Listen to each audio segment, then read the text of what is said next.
We had premarital sexual experiences. Don't worry, we kept our clothes on. Oh, sure. Oh, gosh. So pure. So pure. But gotta love a good dry hump. That's right. You know what? We did, because it was all we had. That's all we had. That's right. Yeah. That's right. Welcome to Holy Ghosting, a podcast about deconstruction and fun, sexy times for us. I'm Sarai Johnson.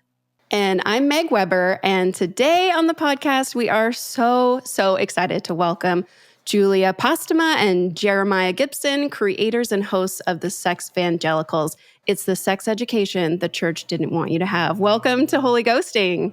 Thanks so much. It's great to be here. I'm a fan of your podcast, so this is very exciting and a big honor. Well, we are so happy to have you all here. And as Sarai mentioned at the beginning, we are going to talk a lot about sex today because you all are both sex therapists, something that I didn't even know existed back in my Christian days. And so I'm excited to get into it. Us too. Us too, absolutely. Well, thank you so much for joining us. We talk on this podcast a lot about purity culture and quite a lot about sex because obviously it's a really big place of deficiency and repression and trauma and all that stuff that comes along with being taught that your body is evil, that your sexual desires are evil until one day you have to just flip it on and put a penis in your vagina and go for it because you got married that day. So that's not really how human sexuality seems to work in real life. But we definitely know that we were raised with a lot of values that may or may not fit who we are once we've started to deconstruct our religion and kind of detach from the things that we thought were non-negotiable when we were young. And one of the things that certainly you do is work with a lot of folks who have religious trauma and who were raised in high control religion and certainly have other blocks to their sexuality and their sexual health. So one of the things that we thought would be super cool to talk to y'all about is how do you start to emerge once you realize, oh, sex isn't evil in itself. Like I can actually make different changes. I might not be as rigidly attached to this shut down kind of belief. And we wanted to talk about how you can start to release those chains and also hear from you about what your experiences have been and how you can kind of start to loosen the chains that bind you. Especially, we wanted to talk about people who have already partnered, who've been married, who maybe are still married in a probably heterosexual monogamous relationship, because that's where most of us were forced to go in our religious stupor. And suddenly you realize, oops, this relationship might not hold all of me sexually. It might not be all of who I am. How do you start to unlearn the old beliefs and the emotional attachments to your sexuality? What kind of first steps might one take? And what does a, quote, healthy sex life look like? I have two answers for that. The first is that I love the language that you used with emerge. I have never heard anyone else describe it in that way. Something that Jeremiah will say, and I'll take his line, is that we often think about the coming out process as exclusively for queer folks. And I know that we are going to talk about that later today. I came out as a queer person in my 20s. That being said, coming out as a sexual person is not exclusively for queer folks because we are sexual beings. We are a product of sex, literally, every single person. So the first step is recognizing I am a sexual person. The second part that I would give as an answer is, unfortunately, unlearning and relearning means that we have to go back to those Sunday school days and actually identify and unpack what we did learn about sexuality. The first series on the podcast that Jeremiah and I did was the 7 deadly sexual sins according to the church. And as much as I don't want to go back to the days when spaghetti straps were sinful, in order to create a new value system, in order to relearn and heal and continue to heal, I have to identify what were the messages that I received and how did that impact me? Totally. Yeah, I think that is a tough part of it, because once you're like ready to move on, you want to be able to do it. But it is true that you have to go back into your foundations and start to identify where the cracks are so you can heal them. Ultimately, mixed metaphor, but Sure, you unpack the backpack of whatever fundamentalist Christianity taught you. And if you want to get a new backpack, or if you want to create some new decals, you've got to take out all the stuff that's there and evaluate what, if anything, am I keeping? Yeah. And I'm thinking, Sarai, in answering that question, that, a lot of what we learn in the church is packaged in these very neatly designed Christian books published by your Focus on the Family types and others that promote these like really horrendous ideas of gender, these really horrendous ideas of sex and sexuality, some of which we've taught quite a bit on our podcast. Something else that I would say is that there's also a lot of good literature out there about what healthy relationships are. We're doing a series right now called Banned Books, the literature you won't find in your church library. Nice. In which we're talking with a few folks who are writing about the deconstruction process, the Sexvangelicals process. And one of the books that has been really, really meaningful to me, we didn't unfortunately get to interview her, but it's a new book called Magnificent Sex by Peggy Kleinplatz.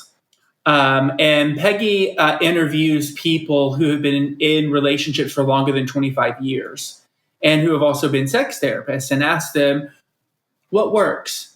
Yeah. What are y'all doing in your relationship that creates success, it creates happiness, it creates joy?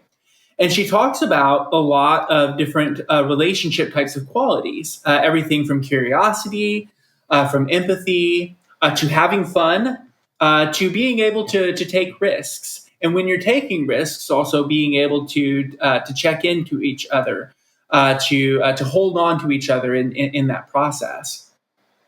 There are some similarities in that message from the evangelical roots, but there's also some things that are quite different.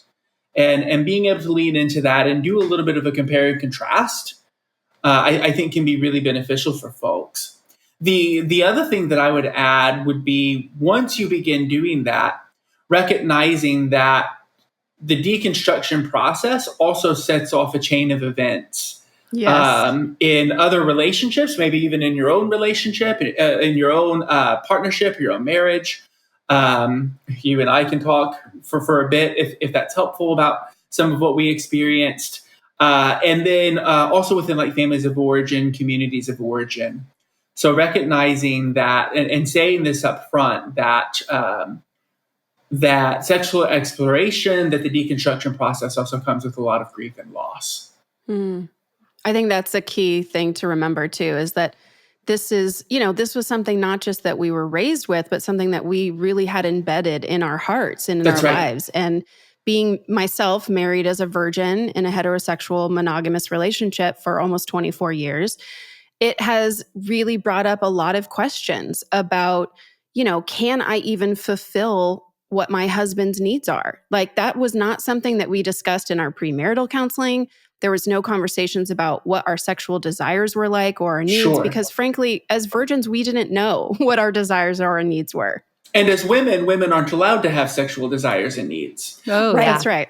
Mm-hmm. Right. So when folks come to sex therapy, they obviously and understandably want to talk about sex and want to fix whatever problem or problems they've identified. I can share more about this later. I was a client in sex therapy before I became a sex therapist. And what we do is actually step way back from sex, and we talk about desire outside of sexuality. And if you grew up in a high control space, well, how the fuck are you going to know what you want sexually if you don't know what you want to eat for dinner? If you don't know when you need to use the bathroom, which is something that Laura Anderson talks about. Yes, me too. It's so true. Us too. Right. So as painful as it is to step back, because I sure as hell just wanted to have good sex the first sex therapy session I had, the work is slow, and the work is identifying what want looks like and what want looks like outside of sex. And then eventually we will work towards what you want sexually. But let's start with going to the bathroom and drinking water and wearing the clothes that feel good on us and the food that we like. Because if you grew up in high control contexts, sometimes even those decisions have life and death consequences. Yes. For example, Absolutely. No one else can see this, but if you could see the video, I am wearing a spaghetti strap tank top, and you can see my sports bra because... Remove the microphone. What? Shoulders and clavicle? Oh my gosh. Right. I can't. Show me those straps.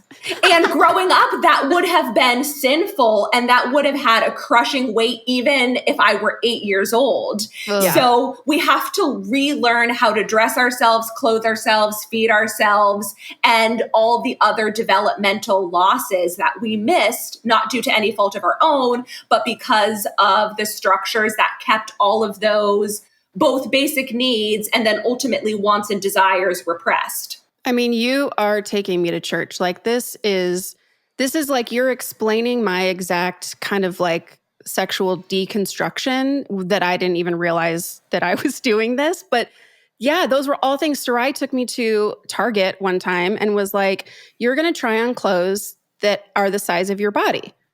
And I was like, well, the size of my body is like large, extra large. And she's like, no, you're a medium. And I was like, I haven't been a medium since I was like, whatever.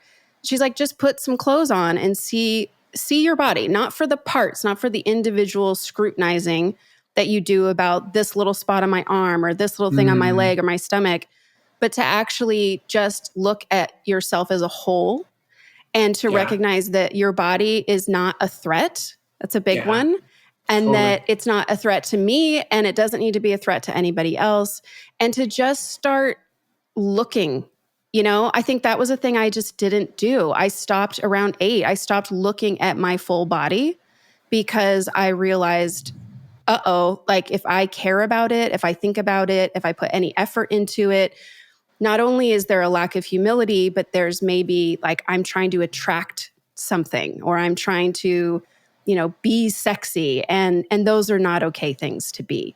So will you like take us into that learning not to deny yourself experiences, not going to the bathroom, not drinking water, not sleeping when I need to. Those are all things that I did and had to ask myself, what do I need in this moment, just right now? What's something that I maybe haven't thought about just for myself, not for other people? And I really see that connection, like you were saying, between just that personal need for understanding of just basic human needs before I could even get to what my sexual needs are. And tearing down that constraint that was around me. And, you know, I think that appeal of being a virgin when I got married was like, I mean, they talked about it at my wedding. They talked about how we were virgins, like how glorious it was, how wonderful. And yeah, and like Sarai mentioned, you're supposed to then just, go be like the sexiest thing for this husband of yours that, you know, you had to deny yourself the night before. I remember before I walked out to walk down the aisle, I thought, man, if we had had sex last night, I would have gone straight to hell. And if I don't have sex tonight, what's the consequence? Like, no one had even helped bridge that gap, right, between there. Oh my gosh. Well, you mentioned that at the wedding, people talked about how wonderful it was that you and your husband were virgins, that points to how in those types of contexts, your body and your sexuality belongs to the community. That's right. Yeah. Yeah. Ew. And I can think about so many examples from growing up or from working with clients in which that was the case. Something sadly that was incredibly impactful growing up was my best friend's mother having an affair, and within 24 hours, every single person in the community knew. She was denied communion, and a whole host of other terrible shit happened. And I'm thinking, oh, how interesting. Now I'm thinking, not at the time, that Christians like to take the Bible literally when it works for them. But when we can literally imagine Jesus with a woman, quote unquote, caught in adultery, he didn't really do anything whatsoever. But all that He doodled. He doodled in the sand. He doodled in the sand. So all that to say, the consequences of your body belonging to the community can be quite horrendous. And part of the work then in healing, because we all know the drastic negative consequences, is being able to say, actually, my body doesn't belong to anyone else. It doesn't belong to a husband. It doesn't belong to God. I can wear what I want to wear. And then I can negotiate in a relational way with my partner or partners what sexuality means to us. And nobody else has a right to know what we do sexually unless we ask them, unless they've earned the right to be a part of those vulnerable conversations. This is such an important thing. I think we forget sometimes that the origin of this is, okay, sorry. I have a lifelong hatred of the Apostle Paul. Me too. Yeah, good, because he sucks. But I think a lot of the fundamental problems with fundamental religion, essentially, and Christianity in particular, is that we are literally told by Paul, who we all venerate more than fucking Jesus himself, honestly. Right. For real. Like in evangelicalism in particular, because it's so, whatever, he was a Pharisee, so fuck you. Sorry. I was talking to Paul, not you guys. But he talks so much about denying the body. Yes. He talks about making your body a slave. Like, we did that. And I remember very clearly getting the message as a young woman, I am not my own. That is a core belief that I was taught because, yes, my body belonged to the community. If not to the community, then my parents, then whatever husband I might have in the future. And that is such a regressive idea. Thinking of your body as someone else's property, whether it's communal or individually held, is not how it works and is not true. And that is just one of many examples of specific programming that we all received in our kind of young person indoctrination as evangelicals, as kids. And I think that piece of our bodies experiencing life in the body is something I wanted to escape my whole life until I stopped doing that. So anyway, you were going to say something. Sarai, you named like 6 or 7 important things. One of them is remembering that the target audience of purity culture messaging is teenagers and young adults. Right. Or even younger. Even younger. Modesty checks started at 8 for my community. Yeah. Mm-hmm. That's fucking insane. And pedophilia. Right. Yeah. But go back to what you were saying. I'm sorry, I didn't mean to interrupt you. No. That's all that I was going to say. That the target audience are children, that's essentially. Right. That's right. It is. Right. And we learned that from the time we're children, you know? Right. And prior to puberty, which I think is, for me, was one of the most confusing things about it. It was my body, my sexuality, none of that was something like on my radar when my parents were like, you need a bra. And I was like, for what? Right.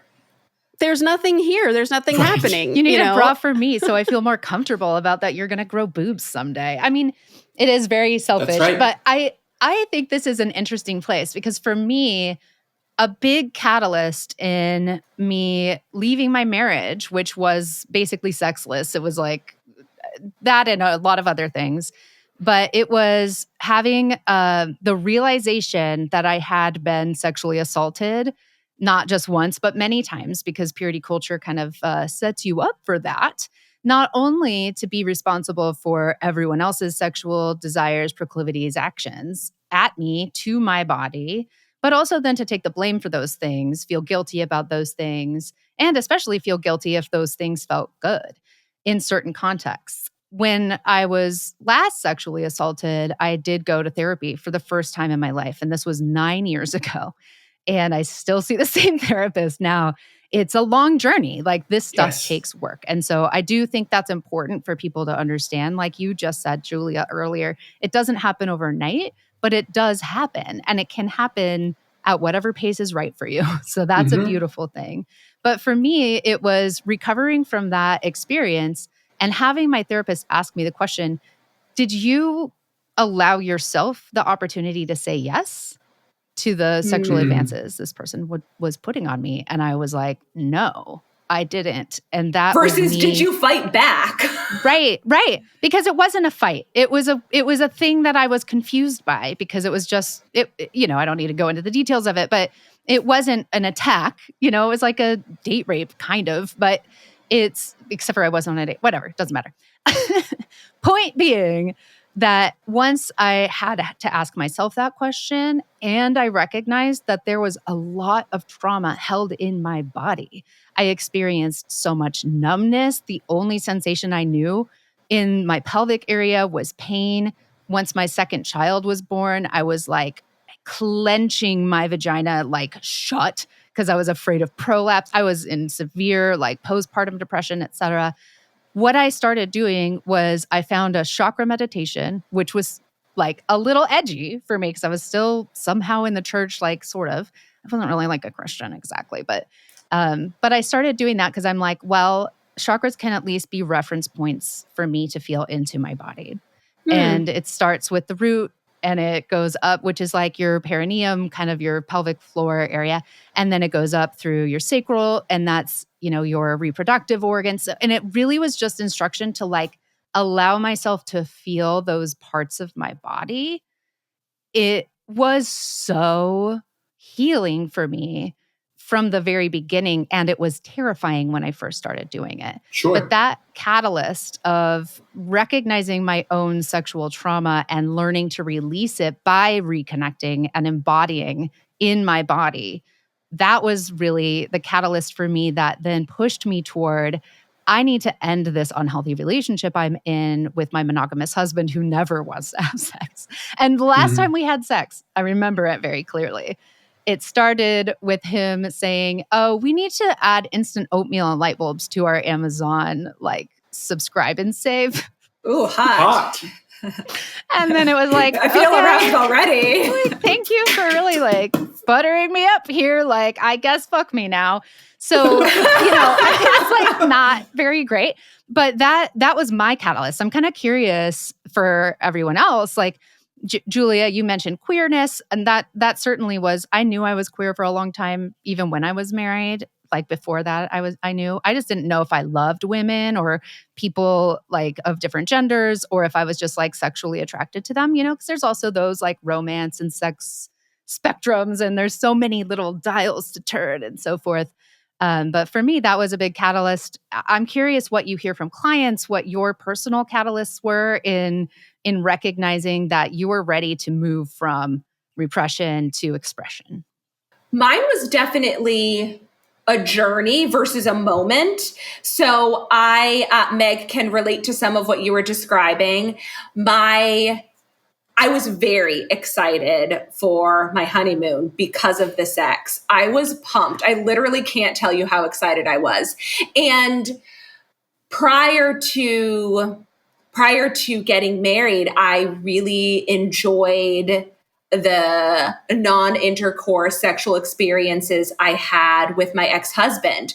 But at a certain point in our engagement, we decided that we were just crossing the line too many times, and we basically cut off all sexual contact. So what I know now is that we completely de-eroticized our relationship. So in my mind, thank God we're getting married because I miss sexual connection.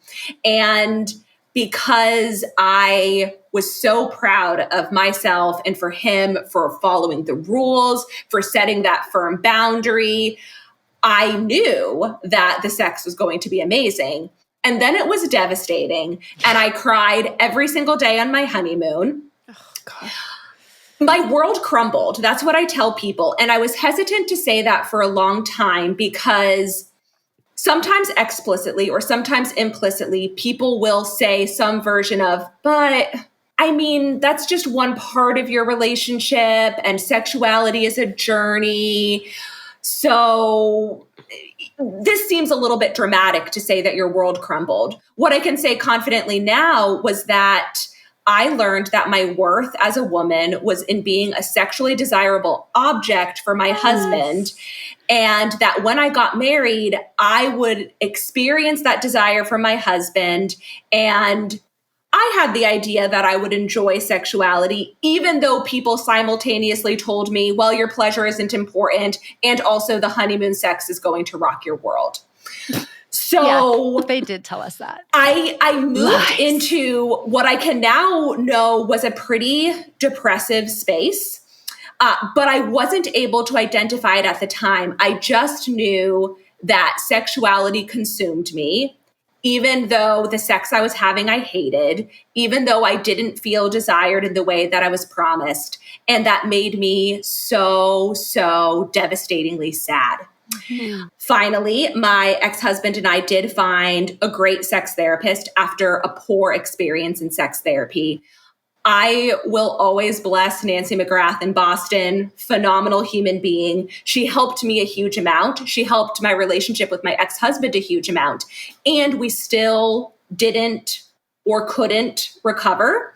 And we chose to end our relationship, which is still a very sad thing to me. And the same communities that encouraged us and praised us to get married as young as we did were then the same communities that berated us, and me specifically as the woman.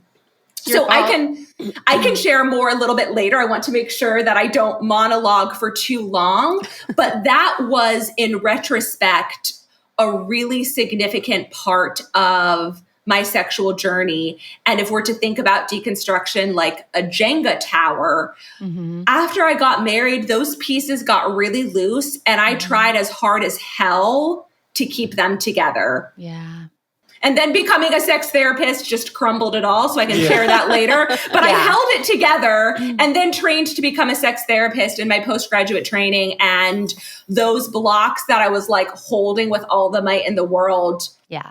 Fell into a sinkhole. Yeah. Yeah. It all fell into a sinkhole. I think that's part of why high control religion, I mean, that's probably the reason why high control religion is so focused on sheltering and shaming and shunning. Oh, wow. That was some good alliteration. Didn't mean to, but thank you. I loved it. You would be such a great youth pastor or like children's pastor because you couldn't be a real pastor as a woman, but those alliterations.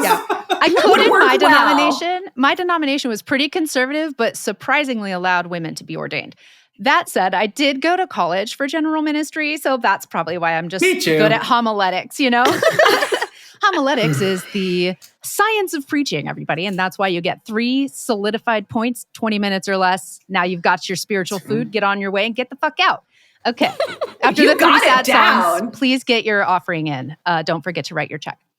See, I am good. I'm already a pastor. It's like, wow. You didn't give me the chance to get my piano and play some little arpeggios as you did that. Yeah, but that was my main job. I was a worship leader more than... Me too. Yeah. Oh, the emotional manipulation is just so Oh my gosh. Yeah. But I do miss it. I actually do miss the experience of corporate worship, like in that you have voice. I mean, there's a vibration about that. You're in a choir. Really beautiful. Totally. Yeah, exactly. You can sing in other ways. So just don't go back. It's a dangerous place. Well, how about you, Meg? I'm kind of curious. I know that you've mentioned before, I mean, we've talked on the podcast about you discovering late in life that you're queer, and understanding that about yourself has also shifted the decisions you've made. And that's been since this podcast started. Like the last year is when that's really started to develop for you. And I think that's kind of an interesting story. You want to talk about that? Yeah, I think I'll back up a little bit. Prior to that, I was having a sexual revolution because I hang out with some amazing women, and one night the conversation of masturbation came up. not something that I was used to talking about, not a word I was used to saying, and not something I did. And so that came as like a huge shock to reveal that to people, that I did not masturbate. And I talked about on the podcast the one and only time I remember doing it when I was young. I was, like probably 8 or 9. And it was amazing. And then I was like, that's probably not something I should ever experience again. And, of course, going into youth group and then hearing all of the purity culture, like how really they only talk to boys about not masturbating. Mm-hmm. And it was just like general knowledge that girls just didn't do it. And so, of course, we shouldn't do it. If we didn't do it, we shouldn't start doing it. And so, in my 40s, one of my best friends gave me a vibrator. And I was like, but, isn't sex for just like me and my husband? And they were like, no, like that experience, that release, the ability to have an orgasm and feel your own body and to reconnect with your body in a full, complete way is not something that you have to share with another person. And so that really started my liberation. It really, like Julia, like you were saying, it really started with me just going, okay, I can explore, I can look at my own body, I can touch my own body, I can feel things in my body. I don't need to disassociate. And I can be, like super present. So that started it. And then my husband and I just kind of like, I don't know, changed our sex life. Like it changed me in a way that really evolved him and I's connection. And it made it like, I guess this is true. They told you if you have sex, you're going to want to have sex more. Yeah, because it feels really good. It releases a lot of tension. I'm a highly anxious person with a lot of past hard experiences. And I think holding on to all of that, keeping that in my body was really bad. I wasn't getting any emotional release or physical release for a long, long time. And sex was more out of an obligation, like in that idea that I knew my husband wanted it, he needed it. I would do it with him, for him. A lot of my sexual expression was like really only possible if I was inebriated, if I could just like take my mind off of the millions of things that I was responsible for, my family, any of that. And I just knew that wasn't healthy. Like we talked about earlier, what a healthy sex life looks like. I knew mine wasn't. And so we really started that, I think a couple of years ago. It's really only been 2 years that I've had this kind of sexual liberation. Yeah. And then a year ago in December, I kissed a woman for the first time and realized that I liked it. And that was like Katy Perry said. Right. Katy Perry was right. Mm-hmm. We will probably never say that again about Katy Perry, but yes, in this case, she was right. Do not speak ill of Katy Perry. I was just kidding. I said that for AP, Meg's husband. He hates her. He's not down. But and then I, that started. I mean, I had right after that happened, I had a conversation with my husband. I said, look, this happened. It was like very brief. It was with a really good friend. It was somebody that I felt really safe with. And I thought it was just like a fun, kind of like hilarious thing to do. Did not think that there would be like something in me that would respond or react or have any emotion towards. And that split second of like feeling it below the neck, like beyond just the lips, I realized like this is something bigger than just, a random funny, like, let's kiss kind of thing, which I never did in college. Like I never had those experiences or anything. So being 40 something and having that for the first time, I mean, it blew open everything. Totally. Yeah. I'm curious, like this is a place where I think it's helpful to also talk about ways that people can start kind of deprogramming the shame part. The way that Meg is talking about like her friends reacting in horror Okay, I was at the dinner where this happened, where she's like, I don't masturbate. And I was like, what the fuck? Like, why? I do. And I have sex all the time with my then partner. Like, I think it was, just that no one had ever mentioned that it was like a normal thing to do. And it wasn't me who gave her the vibrator, just FYI, it was somebody else. But I think this piece that would normally be shrouded in shame, having normal conversations about it, bringing things that we've stuffed in the shadow out into the light that isn't bad in itself, but that we were taught was bad because our bodies are bad. And obviously, if you're a woman and you experience pleasure, like that can't be right. As you knew at 8 years old, Meg, like this is a place where we do get to celebrate being in a body, to experience touch, to experience care, to experience love, and the release of neurotransmitters, like all of the beautiful things that happen when you are sexually aroused and or, experience an orgasm. We don't always feel safe in that. And so I'm curious, like, what are some of the typical challenges that you might see with your clients, with yourselves, that you had when you were starting to open up sexually? And how can those challenges be addressed and overcome over time for folks? Well, anytime we're talking about shame, we're not just talking about an emotional process. We're also talking about a communication process. And a relational process. A relational process. Shame is ultimately connected with secrecy, is ultimately connected with repression, ultimately connected with not giving oneself permission to talk about that. And shame can result in some really bizarro dynamics. Yeah. In my own marriage, I had, shame actually had developed early. We had premarital sexual experiences. Don't worry, we kept our clothes on. Oh, sure. Oh, gosh. But so pure.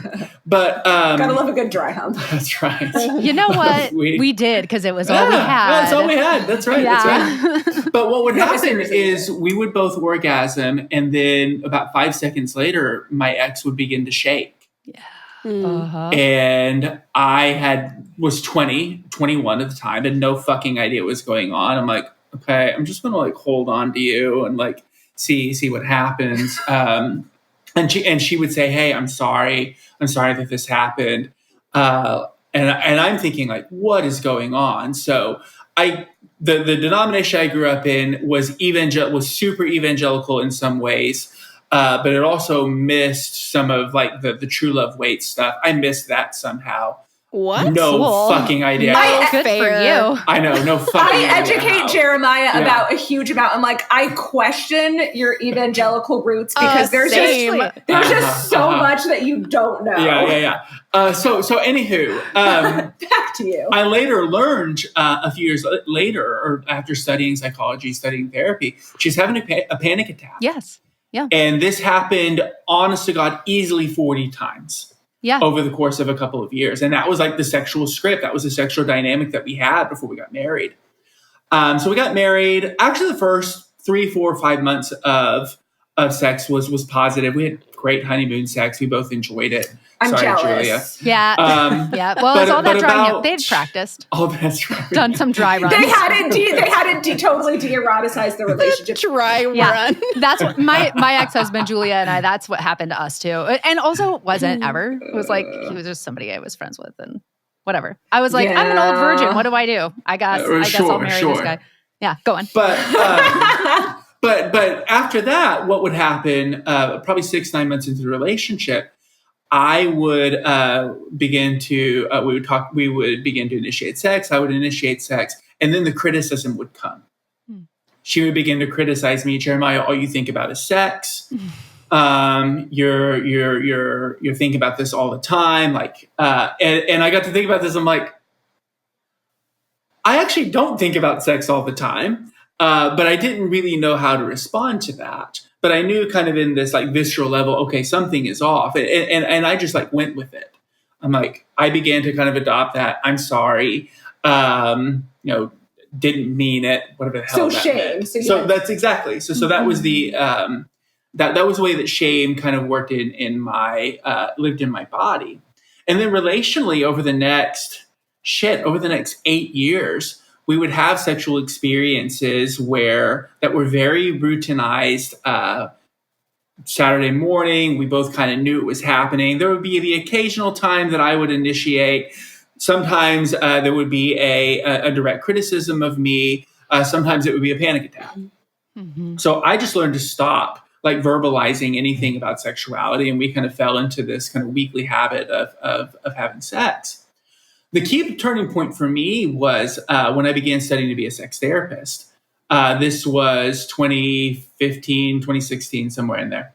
The first class that we had was about ethics and sexual ethics. And the first theme that we talked about was consent. And I had never heard of the word consent and had never thought of relational sex as a dialogue, as a conversation. I think I had actually wanted that deep down inside, but I knew that there were consequences for that because of like the anxiety that my ex was carrying. And there's some other stuff that happened earlier in our relationship that contributed to that. The whole parent walking in on us fooling around, the horror story of that. But anyway, I listened to this and my initial thought, like I came home that night and I thought, oh, fuck, I have been doing this all wrong. I have been trying to be a really good partner to you all this time. And all this time, like I've been like hurting you and began to like tell myself, oh shit, like, am I raping you? Now, fortunately, I had a supervisor that worked with me through that and did some really helpful work with me to say, well, no, like you weren't taught how to have conversations about sex. Like we're talking about something a little bit different here. But that ended up changing the sexual dynamic. And we had sex less frequently. I began to, as I learned more about sexuality, to have more conversations, to initiate more conversations. The panic attacks returned. All the different ways of that shame lived in her body, that she refused and to have those conversations, avoided those conversations, and eventually the relationship just the tension was too much. She did some shitty things to me. I did some shitty things to her, and then we divorced as a result of that. And I also got fired from a church around that time too. So who hasn't been fired from a church in this group? I mean, give me a break. I think something that's interesting to note, Jeremiah, is that eventually you and your ex, and you've shared this publicly, so that's fine. Tell me if I'm going too far. Is towards the end of the relationship, there was a lot of resentment between the two of you and a lot of shitty things on both ends. But I think the really painful part is that the two of you had like great intentions. Yeah. And what's so sad is that another colleague describes it like this when she works with family and adolescents. Sexual health education is important because do you want to send your children into the ocean in a canoe without paddles? Jennifer Wiesner. Right. So like, as you're telling this story, and I've heard it before, what's so sad to me is, oh, well, the two of you were trying so hard. Both of you were trying so hard. The systems in your life failed you. Yeah. And ultimately, like, that's what led to this shitty behavior. Right. And what could have been different in that relationship had you had good skills, tools, and resources. Sure, that's right. Yeah. That's right. Yeah. And so that is a very long story, Sarai, to answer your question about shame. But shame ultimately manifests itself in avoidance, in anxiety, and the different ways that our bodies will operate as a way to prevent ourselves from having much needed, but also very difficult conversations. Yeah.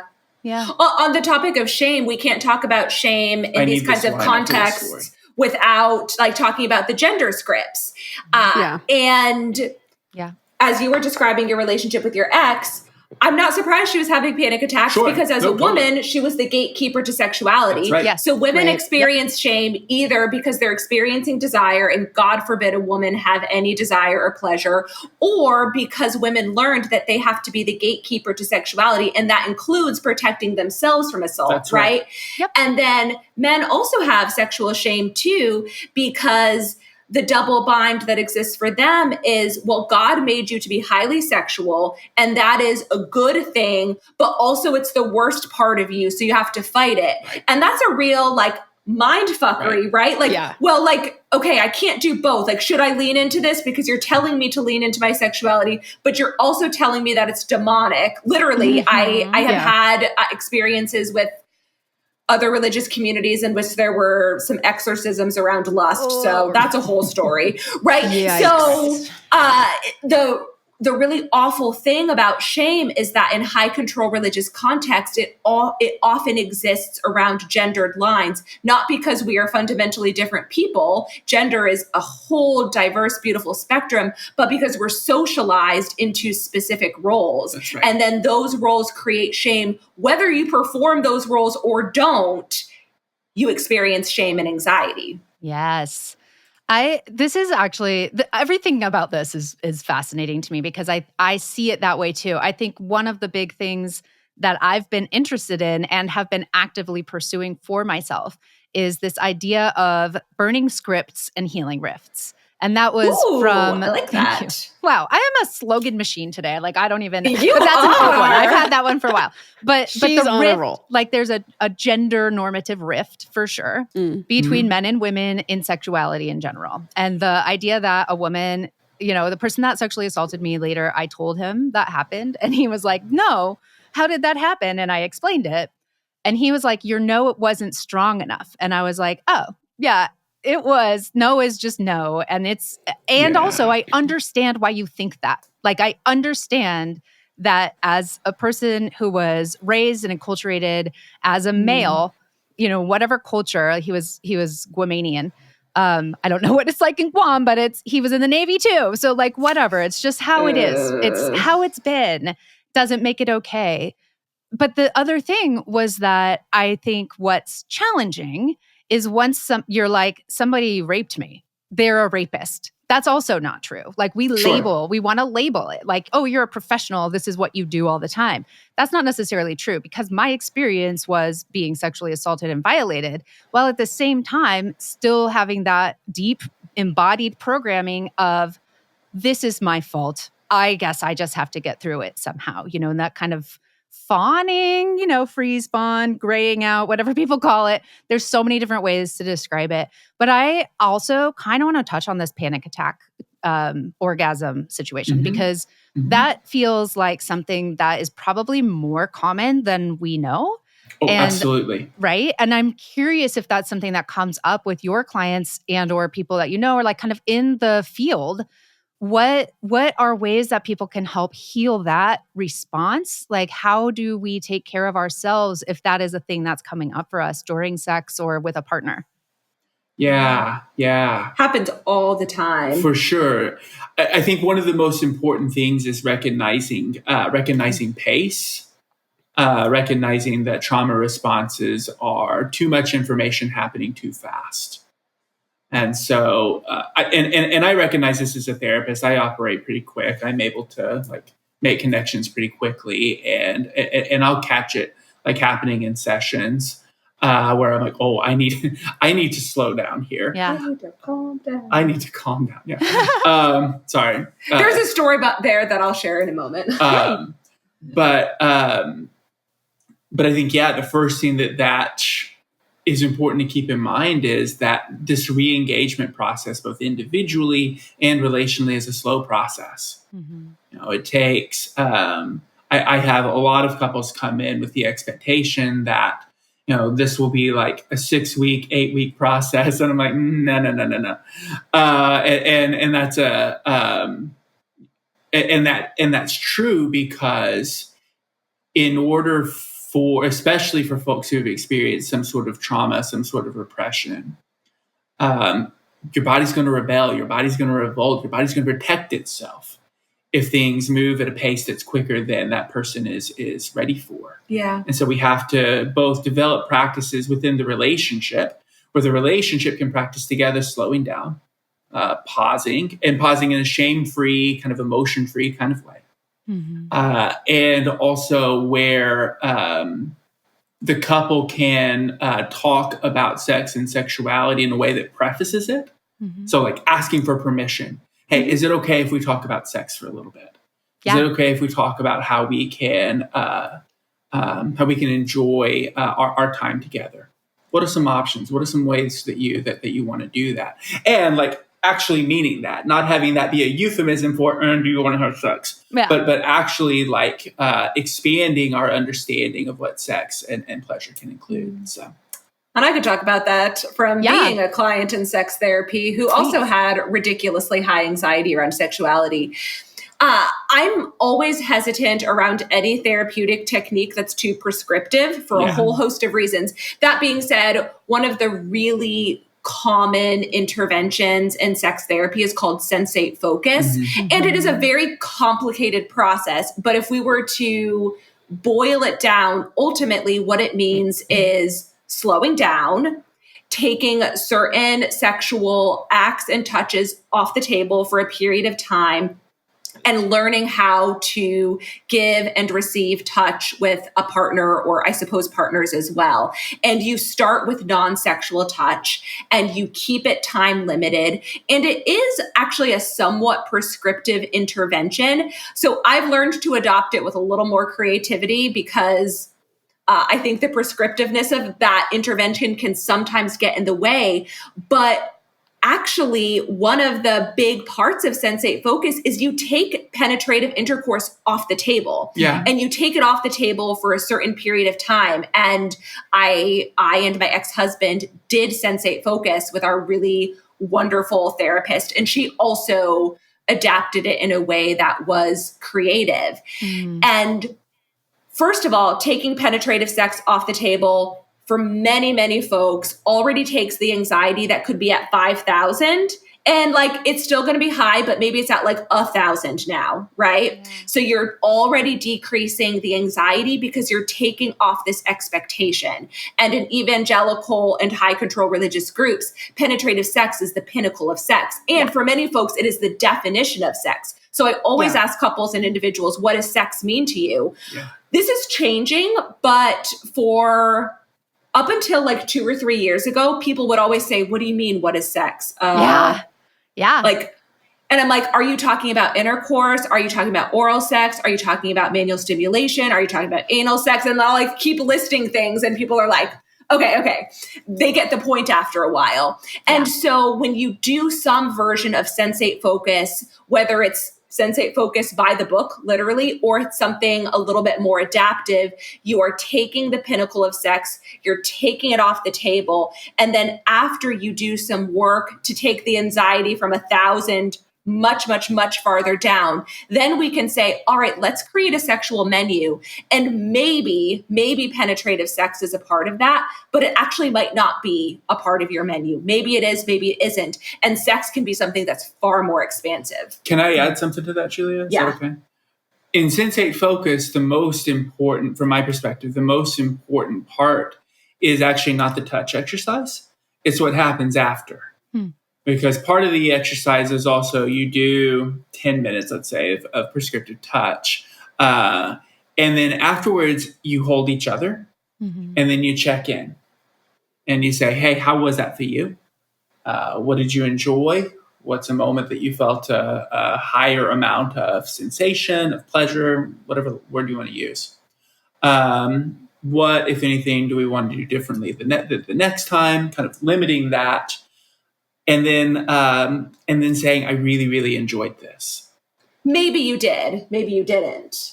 Sure. Because I think something else that's important is like, I actually hated it initially. I really enjoyed the experience though of setting aside time, not the sensate focus itself. Sure. But I really enjoy the fact that we are taking time aside to tend to the relationship in this intentional way. That's what I mean by this. Oh yeah. That makes sense.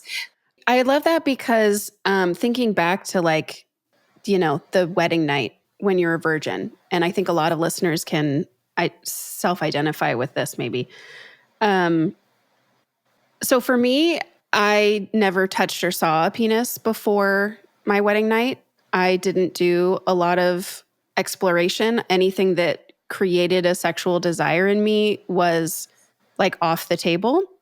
To me, the line of sexual purity was like very, very pure, which I have since found out from a lot of my girlfriends that like they were not holding the same line that I was holding. So that was on me. But, you know, I was a really, really good girl.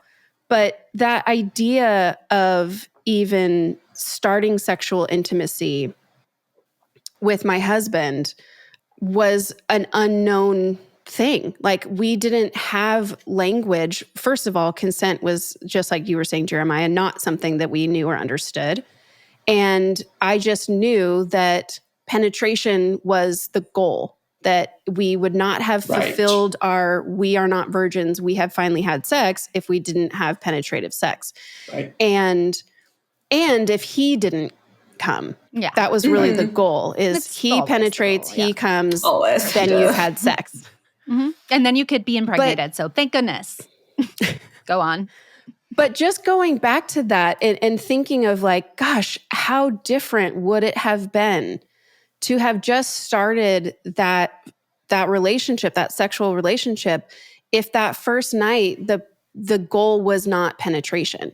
Yeah. And to realize that can be something that you can do at any stage in your relationship. It doesn't have to be like, oh, we didn't get to do it 25 years ago, so like we can never do that again. Yeah. And just relearning and kind of giving that opportunity back to even our younger selves. There's a lot of healing in that, to have that freedom to say like, I didn't just miss something and I can never go back. That there are ways that we can kind of help ourselves. One, starting with ourselves. Then if we have a partner, kind of starting that new phase with a partner. And, you know, I always had this thought that I was supposed to be everything for my husband. Like that was what I was told. But realizing that I actually was sad for my husband in thinking that he would never have a sexual experience with another person ever in his life. And I thought that was really weird for him. I was like, isn't there something like that just seems wrong about like, I'm supposed to fulfill every single need and desire that you have, and that you will never have an experience with another woman in your entire life? Like, I used to think that was so pure and holy and wonderful. And now I think that's like the worst possible outcome for somebody, that that amount of repression that even says like, don't lust, don't look at another person, don't have a sexual thought or desire for anyone else, only have it for your spouse. That the constriction of that actually diminishes like our sexuality with each other. It diminishes like what we are allowed to feel or think or want. If we can't ever look at another person and go like, oh, I like them, or I'm attracted to them, or their body's hot, or I'm turned on. The idea of being turned on by anyone other than your husband, like these are things that I was, you know, they never sat there at youth group or from a pulpit and said those specific things to us. But that was what was ingrained. That was just what we had as our only option. Right. And so for me at this stage in life, knowing that it's okay for me to expand my sexual relationships, that also has created a deepening in my sexual relationship with my partner. And I know that monogamy is something that a lot of people are like, that's the only way to go. But, you know, I got to a point where I was like, how am I going to explore my queerness if I am in a monogamous relationship? Like those two things are not congruent. So maybe we can get into that in a part 2 with y'all. Sure. Yeah, I love absolutely. that. Yeah. I mean, a lot of this, I think, is about making different kinds of new agreements. Like it starts with yourself. It starts with, oh, I agree with myself right now that my body is a safe place for my soul to reside. And you learn how to make that true by connecting into the body. Like we're very neck up society, very neck up, like have the right specific beliefs so you can get into heaven. There's a zillion different denominations. There's a zillion different high control religions, all of whom think they're exactly right. But we only get our embodied experience, and we only get that if we reclaim it for ourselves and make the agreement that, like, I wanted to get divorced from my husband, like, immediately, because he was really mean. It turned out like a lot of weird stuff happened right after we got married. It's like the Jekyll and Hyde thing, and suddenly he's a different person. And never wanted to have sex. So whenever it did happen, which was maybe once a month, like if I was lucky, it was really painful because I never got to practice. And like I had to handle myself in between. Luckily, I'd been a lifelong masturbator because I just felt shame about it, but still kept doing it because it was helpful to me. But I think that piece is important. And then with any partners you currently do have, what are your agreements together? And shifting those agreements is a conversational, relational thing. And what I'm enjoying watching between you two, Jeremiah and Julia, is as you're talking and adding on to each other, you're asking for consent in the moment all the time. You're always checking in with each other to say, oh, I love what you said. And also this was my experience. And it might be different. And it might be, you want different things sometimes. It might be, Julia, you've mentioned queerness. Like I, for sure, myself, my relationship, when I finally was like, oh, weird, I fell in love with a woman. Like I didn't know that was a thing. And a few people I've been with in the past have actually transitioned since I was with them from hetero, like cis men to women, trans women. And that's amazing. And I love those people. Like I did. I loved them then. I love them now. And anyway, I think there's a lot of room for openness, for open-heartedness. And it does feel like making the space in yourself, going all the way back to the top of this episode, to make it okay for you to have desires, for you to experience pleasure in your body, for you to let your body eat, sleep, rest, do all the normal, have sex, do all the normal stuff that you need to do to be a human, but also like letting yourself have enjoyment. And we were all raised in this high control religion that loves suffering. And it's like, keep suffering, suffer more, suffer. It's supposed to be painful for you. It's supposed to suck until you get to heaven. My pastor, before I got divorced, was like, well, have you ever thought maybe you're in this relationship for him and not you? And I'm like, yeah, because I'm codependent as fuck, because I was raised in this stupid religion that like is suffocating me. So I don't know. I like, if you have other tips about exercises that people can do even on their own, in their own embodiment, to touch back into who they are. And kind of, it's like we have to open space internally before we can let our sexuality be freed and liberated. One of the things that's coming up, and I don't know if this is delving, Meg, too much into your story for today, or if this is an invitation to come back on the podcast and talk more, but I'm thinking about kind of this idea of opening relationships. And Julia, when you and I met, like we started pretty early talking about what an open relationship might look like. And within, I don't know, 9 months, a year into dating each other, we were talking about that. We met when we were in our mid-30s. That's very, very different, Meg, from what it sounds like it happened for you, where you met your husband at age, 18, 19, 20, somewhere in there? 15. Right. 15. So there's a part of you, that still sees your husband as a 15-year-old. And probably a part of him that still sees you as a 15-year-old as well. And so one of the things that's really hard in long-term relationships is that we are constantly working with kind of these archetypes of maybe these images of the other person based on who they are now and also who they were when we first bonded, when we first started hanging out, hooking up, dating, whatever the language is. And so one of the things that, Sarai, to answer your question, that I would encourage folks to think about is to keep in mind, one, like, what are some of the assumptions that I'm making about my partner because based on who they were when I first met them as a 15-year-old, a 20-year-old. I mean, shit, Julie, even as you and I evolved, like as a mid-30s something. And how is that different from the person that I'm sitting with and talking with now? And being able to track and to note how our partners have evolved. Churches teach you that change is really scary. That family stability, to quote Project 25, we were on another podcast a few days ago talking about this, and this is like this was said in the document. Family stability is the goal. And I'm reading this as a family therapist saying that is not realistic because we're constantly evolving, we're constantly changing. Yeah. Thank God. And so being able to track those differences, being able to remind myself, okay, this is who you were at 15. I acknowledge that person. I love that person. And also no longer engaging with that person right now. I'm engaging with a 30-something, 40-something, however old that you are. And these are the beautiful ways that I've seen this person evolve. That's really going to be helpful in establishing the resilience needed to navigate something transitional, like opening up a relationship.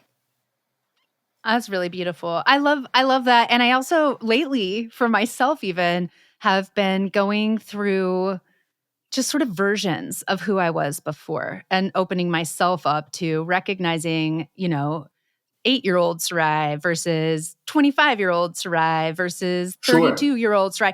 There's all these different places that I can go back and like sort of documenting all of my past selves and welcoming all of those selves into my current self, and integrating. Totally. And having that happen too, it gives me more grounding in who I am, which then allows me to relate to partners in a different way because I'm not, flying around to whatever their whims are. I'm learning how to do that for the first time at almost 44 years old. And it's like a lot, but I've grown and been liberated in a lot of ways, which has been really beautiful.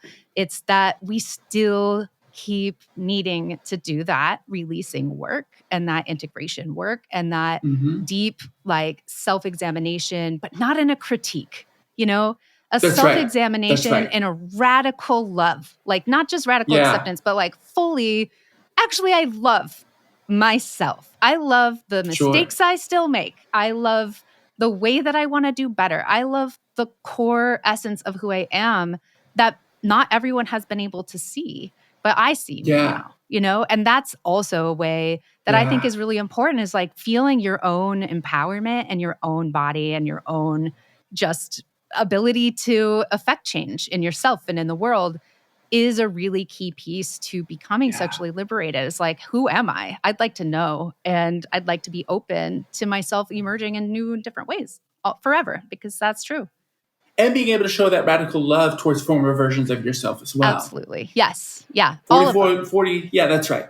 Mm-hmm. Yep. I love it. That's so beautiful. Well, I think there's a lot of different ways. I want to give one more plug to, I want to revisit, I mentioned chakras like offhand, and I want to make sure that I'm not like, I'm just throwing out culturally appropriated things. But what did happen as a result of that for me was that I pursued yoga pretty directly. I did a yoga teacher training and learned a lot about how to follow all of the 8 limbs of yoga. I'm not a great practitioner in that way, but I do feel like learning how to, basically the act of yoga is yoking mind, body, and spirit. And the concept is seeking out blocks and removing them. And that is what we get to do in lots of different ways.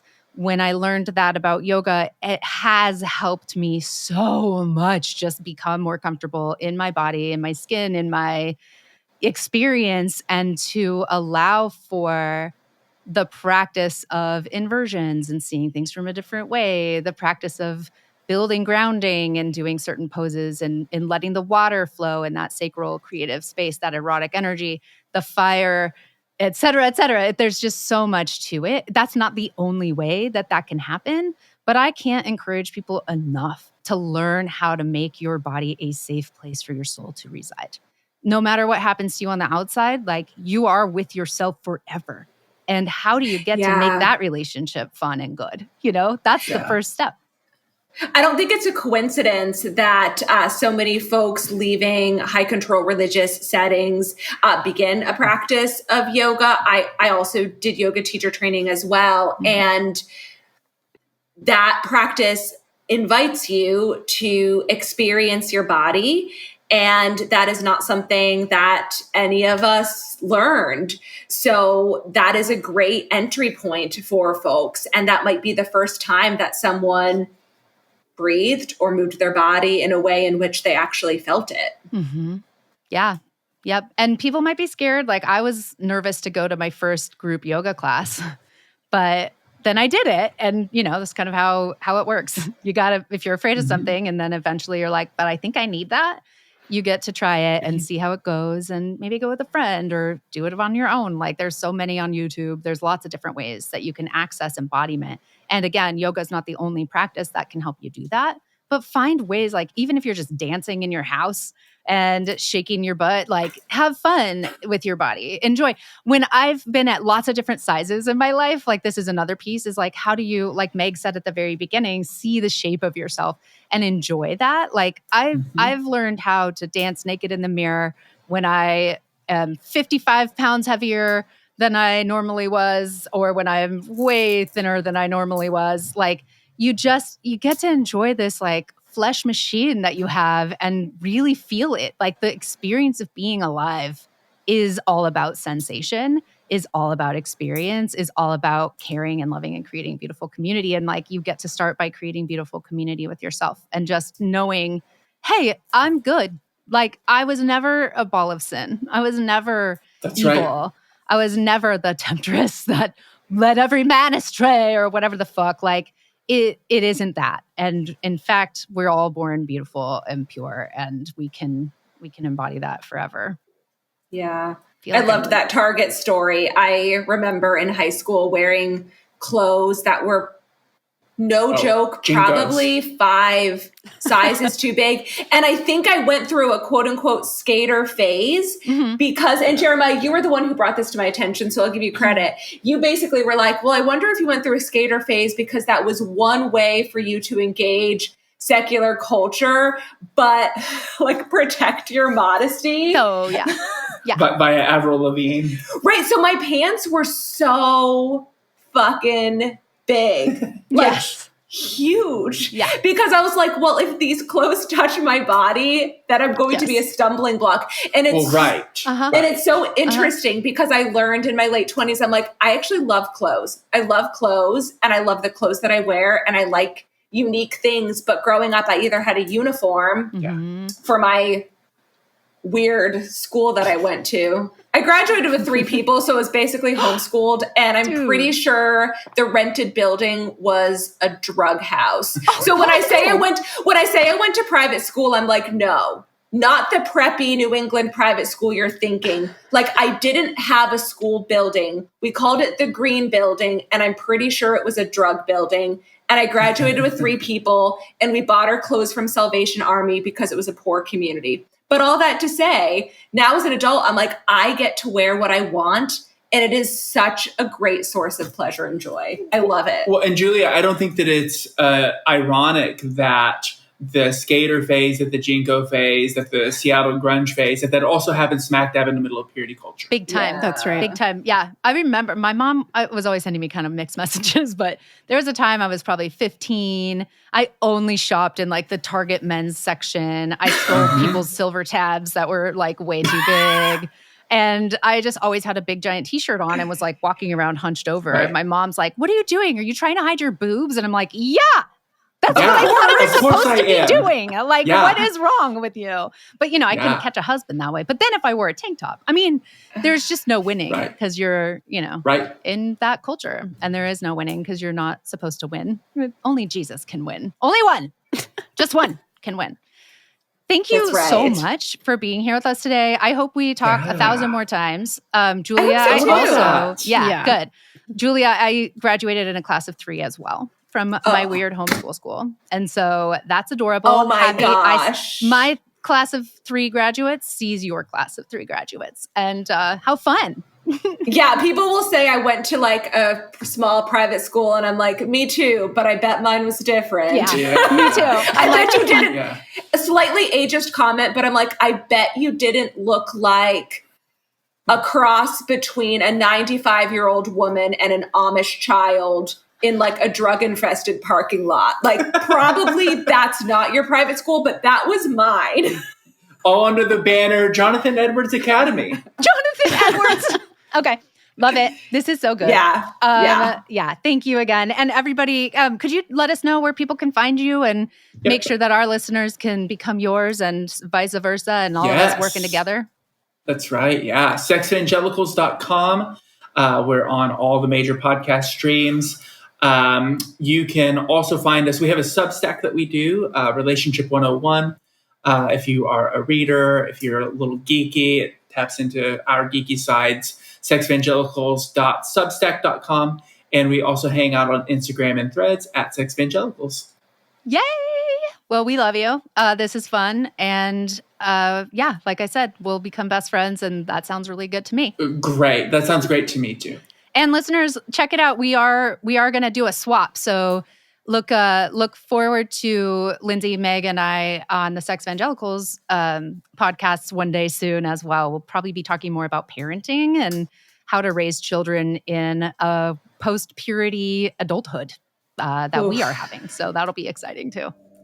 Thank you so much. Having these kind of conversations was not something I ever expected myself to do as a younger evangelical, but I am so, so happy that the Sexvangelicals are here today. Thanks again, Julia and Jeremiah. If you want to check them out, please go find them at SEXVANGELICALS at their website, at Substack, Instagram, and on Threads. And if you want to join the Holy Ghosting community, please do so. You can subscribe at Apple Podcasts or Spotify, or become a patron at patreon.com/holyghosting. And we'd love to have you join our conversation at our Facebook group or on Patreon, or especially over on Instagram and TikTok. So we'll see you soon, Ghosties. Peace.